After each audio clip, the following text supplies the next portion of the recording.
გიორგი საკაძის სახელობის ტაძრის ისტორია. კასპიის ზღვასთან მდებარე პატარა სოფლის ტაძარი, სადაც ეს ხატი აღმოჩნდა, უკავშირდება ძველი საუკუნის ტრაგიკულ პერიოდს, როდესაც ქართველი ტოლვილები იძულებული გახდნენ დატოვონ თავიანთი მიწები და თავშესაფარი ეძებონ უცხოეთში. ტაძრის შექმნის ისტორია. 1625 წელს, როდესაც გიორგი საკაძის ხელმძღვანელობით ქართველებმა ისტორიული ბრძოლები აწარმოეს ირანისა და ოსმალეთის ძალების წინააღმდეგ.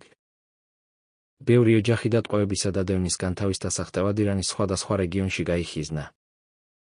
სწორედ კასპიის ზღვასთან მდებარე პატარა სოფელში დასახლდნენ ქართველი ტოლვილები, რომლებიც თავს უმწეოდ გრძნობდნენ უცხო მიწაზე.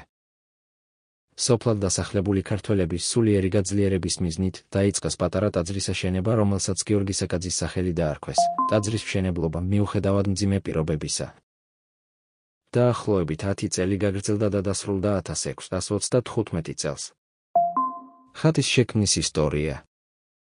ტაძრის აშენების შემდეგ ადგილობრივმა ხელოვანმა, რომელიც ასევე ქართველ ტოლვილთა შორის იყო, შეიმუშავა ეს უნიკალური ხატი. მის სახელს ჩვენამდე ვერ შემოინახა ისტორია, მაგრამ ცნობილია, რომ ის იყო მღვდელ მხატვარი, რომელიც განათლებას გელათის აკადემიაში იღებდა. ხატის შექმნა დასრულდა 1640-იან წლებში.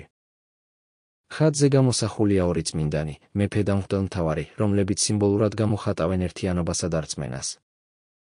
ხატზე გამოყენებული ქართული ორნამენტები და წარწერები მიგვანიშნებს იმაზე, რომ ეს ტაძარი ქართველი ხალხის სულიერი და კულტურული იდენტობის დაცვის მცდელობა იყო უცხო მიწაზე. ტაძრის ფუნქცია.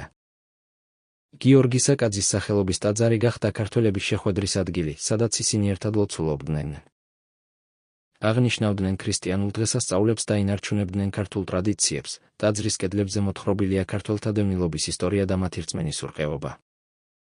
თანამედროვე მნიშვნელობა.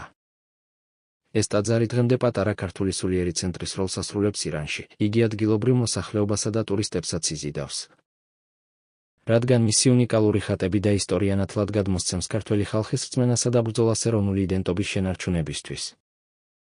გიორგი საკაძის სახელობის ტაძარი, თავისი ხატით, გახდა სიმბოლო დევნილ ქართველთა სულიერი და კულტურული გმირობისა.